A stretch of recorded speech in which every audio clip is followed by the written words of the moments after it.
Good morning, student. I am Muslima Aslam. This is lecture of discrete mathematics. Today we will be study about dual lattice.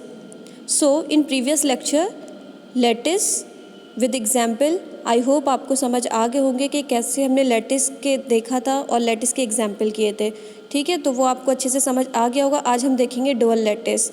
ठीक है, तो dual lattice में देखिए late आपको L दे रखा है, ये लैटिस का ही है, लैटिस को ही डिनोट करता है, एल कॉमा सबसेट का सिंबल दे रखा है। We are lattice for any a b belong कर रहा है एल को, यानी कि दो एलिमेंट्स हैं आपके डुअल लैटिस में, ए और बी, वो बिलोंग करेंगे किसको, एल को, मतलब लैटिस को बिलोंग करेंगे। द कन्वर्स ऑफ रिलेशन, आपका जो रिलेशन है, ये आपका जो रिलेशन का सिंबल है वो लेस देन इक्वल टू भी हो सकता है, denoted by greater than equal to. Dual में आपका दोनों चीज़ें कंसीडर करता है, वो लेस देन इक्वल टू और आपका greater than equal to. Is define as, जैसे कि आपका ए यहाँ पे क्या है, ए ग्रेटर है बी से और क्या है, ए बी के इक्वल है, तो आपका ये सिंबल ऐसे भी चेंज हो जाएगा। अगर बी और ए में देखेंगे तो क्या है कि ये ए ही बड़ा था, तो ए की तरफ ही इसका हो जाएगा, बी ए से बड़ा है तो ए की तरफ इसका less than equal to greater than equal to करके ऐसे लग जाएगा, b greater than equal to A.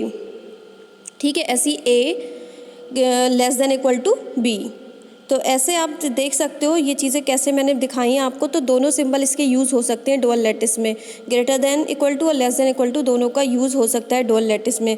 Then ये मैंने आपको ले रखा है एल, अब इसका मैंने एल जो है इसका सिंबल ऐसे ले रखा है, is also lattice called the dual lattice. ठीक है, और डुअल लैटिस ऑफ क्या है, लैटिस का ये चीज़ है। तो बस इसमें दो चीज़ों को याद रखना है आपका, लेस देन इक्वल टू या ग्रेटर देन इक्वल टू बोलो, या सबसेट या सुपर सबसेट, ऐसे करके भी आप इसको यूज़ कर सकते हो।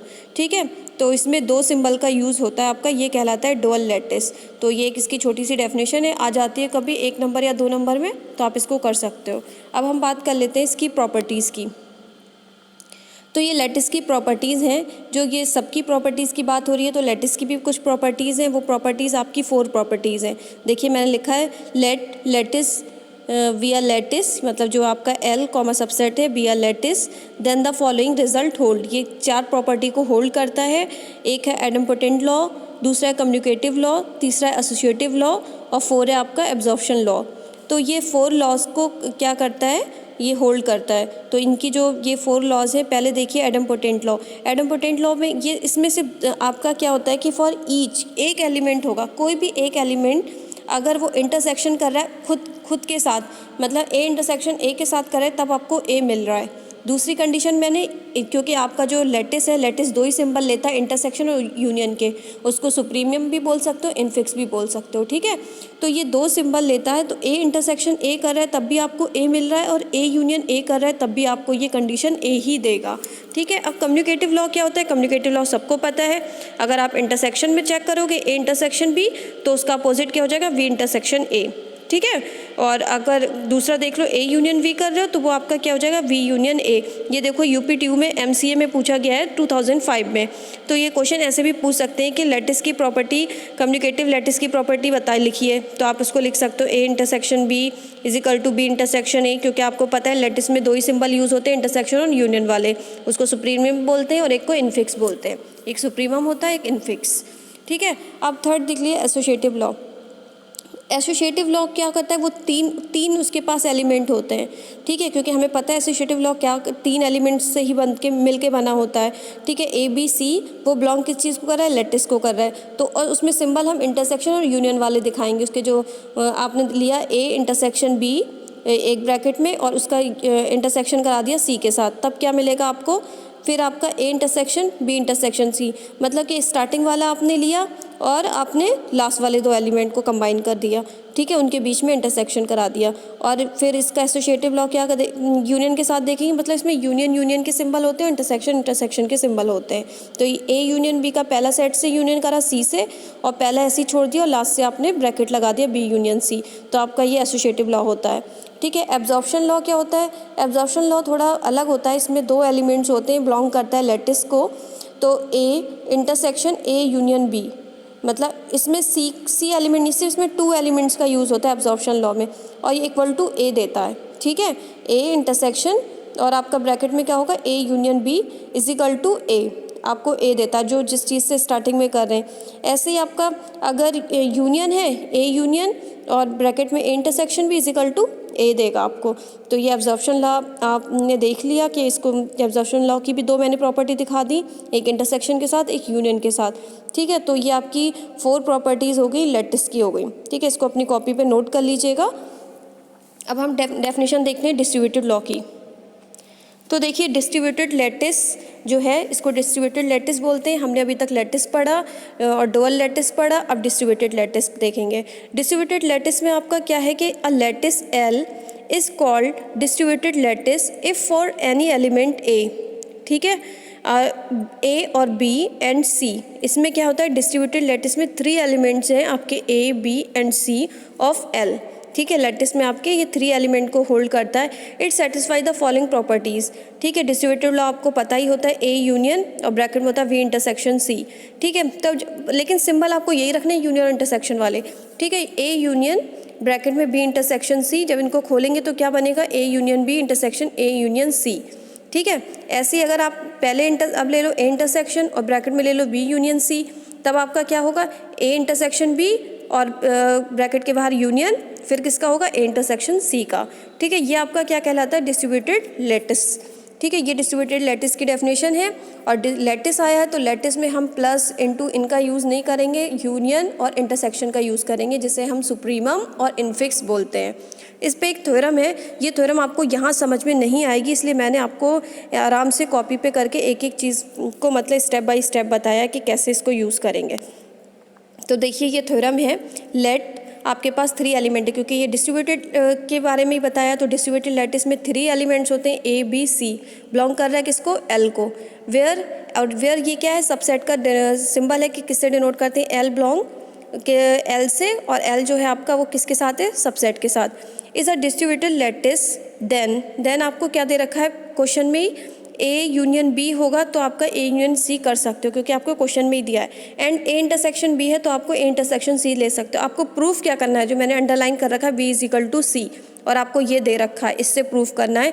ये देखो कुछ आपको एब्जॉर्प्शन लॉ की तरह लग रहा है, b is equal to b union और बी इंटरसेक्शन ए ब्रैकेट में, ये एब्जॉर्प्शन लॉ होता था। देखो एक बार देख लो कि अगर 2 सिंबल हैं, बी आपका पहले है और दो ओनली 2 एलिमेंट्स है इसमें, बी और ए ही है, देखिए लास्ट वाले में। ये आपको एब्जॉर्प्शन लॉ से प्रूफ करना है, बी इज इक्वल टू सी। तो देखिए कैसे प्रूफ करते हैं, इसमें सारे लॉ लगा के आप इसको यूज़ कर सकते हैं।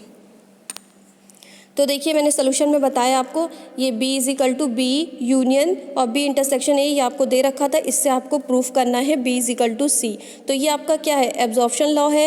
एब्जॉर्प्शन लॉ में आपने अब इसमें लगाओगे, अब ये जो दिख रहा है आपको b इंटरसेक्शन ए, तो हम इसको ऐसे लिख सकते हैं ना कम्युनिकेटिव में चेंज करके, b इंटरसेक्शन ए होता है तो उसका अपोजिट क्या हो जाएगा, a इंटरसेक्शन b। ठीक है, तो हमने लिख दिया b यूनियन और b इंटरसेक्शन ए की जगह लिख दिया a इंटरसेक्शन b। अब जो आपका a इंटरसेक्शन b है उसको हम लिख सकते हैं, a इंटरसेक्शन b को क्या लिख सकते हैं, a इंटरसेक्शन c, क्योंकि हमें एक क्वेश्चन में ही दे रखा है। देखिए a इंटरसेक्शन b को क्या ले रखा है, a इंटरसेक्शन c। तो हमने जो आपका a इंटरसेक्शन b था उसको लिख दिया a इंटरसेक्शन c। अब हमने इसमें डिस्ट्रीब्यूशन जो भी है डिस्ट्रीब्यूटिव लॉ लगा दिया, डिस्ट्रीब्यूटिव लॉ लगा दिया तो क्या हो जाएगा, b union a intersection b union c। तो यहाँ पे डिस्ट्रीब्यूटिव लॉ लग गया। अब आप क्या देख रहे हो, दोनों मैंने बी यूनियन ए और बी यूनियन सी के नीचे छोटी छोटी अंडरलाइन लगाई हैं, तो उन अंडरलाइन के नीचे ये दोनों चीज़ें आपकी कम्युनिकेटिव लॉ में चेंज हो जाएंगी। यानी कि बी यूनियन ए है तो हो जाएगा ए यूनियन बी, और बी यूनियन सी है तो हो जाएगा सी यूनियन बी।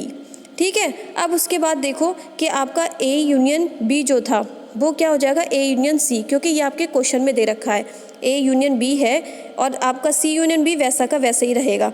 ये आपका देख रहे हो, ये जो है ए यूनियन बी वो हो जाएगा ए यूनियन सी। कैसे होगा, ये हमारे क्वेश्चन में दे रखा है, जो आपका ए यूनियन बी है वो आपका हो जाएगा ए यूनियन सी। ये दे रखा है क्वेश्चन में, a union b is equal to a union c. तो हमारा जो ए यूनियन बी था वो ए यूनियन सी हो गया इंटरसेक्शन, और सी यूनियन बी सेम वैसा ही रहा जैसा था। ठीक है, उसके बाद हमने अब उसमें ए यूनियन सी जो है उसमें लगा दिया कम्युनिकेटिव लॉ। उसमें जब कम्युनिकेटिव लगाएंगे तो अपोजिट हो जाएगा, सी यूनियन ए हो जाएगा। तो यहाँ पे जो मैंने एरो करके बताया तो वहीं पे अंडरलाइन जहाँ की है वहाँ पे लग गया सी यूनियन ए, और इंटरसेक्शन सी यूनियन वी वैसा ही रहा। अब जो ये बना है इसको हम कुछ क्या लिख सकते हैं, हम इसे लिख सकते हैं ना, इसमें हमारे 3 एलिमेंट हैं, C union A intersection C union B, मतलब A B C तीनों एलिमेंट्स आ रहे हैं और तीनों एलिमेंट्स आ रहे हैं तो इसका मतलब इसमें डिस्ट्रीब्यूटिव लॉ लग सकता है। तो डिस्ट्रीब्यूटिव लॉ कैसे लगेगा, C union A intersection C, आपने ये लगाया, दोनों में C कॉमन था और A इंटरसेक्शन C आपने वो कर दिया, तो ये आपका क्या बन गया, डिस्ट्रीब्यूटिव लॉ। अब जो डिस्ट्रीब्यूटिव लॉ बना है, जो आपका A इंटरसेक्शन C आया उसमें डिस्ट्रीब्यूटिव लॉ में, तो A इंटरसेक्शन C को आप क्या कर सकते हो, A इंटरसेक्शन C को आप कम्युनिकेटिव लॉ से चेंज कर सकते हो, ये बन जाएगा C इंटरसेक्शन A। तो आपका जो C यूनियन और जो A इंटरसेक्शन C था वो चेंज हो गया अब किस में, C इंटरसेक्शन A में। तो अब जो ये पूरा जो ये आया है C union C intersection A, मैंने इसके पूरे के नीचे अंडरलाइन की है, तो ये क्या बन जाएगा, एब्जॉर्प्शन लॉ। कैसे बन जाएगा एब्जॉर्प्शन लॉ, देखिए C यूनियन और C इंटरसेक्शन A, मैंने क्या कहा था कि एब्जॉर्प्शन लॉ में सिर्फ 2 एलिमेंट होते हैं, तो यहाँ पर सिर्फ क्या है, C और A, C और A 2 ही एलिमेंट हैं, तो इसका मतलब ये एब्जॉर्प्शन लॉ बन जाएगा। तो इसको हम देखते हैं, चेक करते हैं कि कैसे, मैं एक बार आपको दिखा दूँ। एब्जॉर्प्शन लॉ क्या कहता था, यानी कि फॉर A, B बिलोंग करें L को, मतलब 2 एलिमेंट्स, कोई भी 2 एलिमेंट्स हो सकते हैं, तो A इंटरसेक्शन हो या A यूनियन B हो, मतलब एक बार इंटरसेक्शन हो एक बार यूनियन हो, चाहे वो आगे हो या पीछे हो, सिर्फ 2 एलिमेंट्स आए तो मिलके अगर जो 2 आपके स्टार्टिंग के एलिमेंट्स सेम है तो वही एलिमेंट दे देता है। जैसे देखो A पहले है फिर A यूनियन B हो रहा है, ठीक है, ऐसे A पहले है A यूनियन B हो रहा है, तो ऐसे ही हमारा जो लास्ट में आया है ये आपका, तो इसमें देखिए C पहले है फिर यूनियन फिर C इंटरसेक्शन A, तो ये एब्जॉर्प्शन लॉ है 2 एलिमेंट्स से सिर्फ, तो इसका मतलब ये वैल्यू किसकी आ जाएगी, C की आ जाएगी, तो V = C हमने प्रूफ कर दिया। ठीक है, ये आपकी छोटी सी थ्योरम थी, किस पे थी, डिस्ट्रीब्यूटेड लैटिस पे। आई होप आपको अच्छे से समझ आ गई हो, कॉपी पे आराम से ध्यान से करिएगा, मैंने एक एक लाइन आपको खोल के बताई है, एक स्टेप बाय स्टेप, तो आपको समझ आ गई होगी। ठीक है, आज के लिए इतना ही, नेक्स्ट लेक्चर में हम नया टॉपिक देखेंगे। Thank you so much.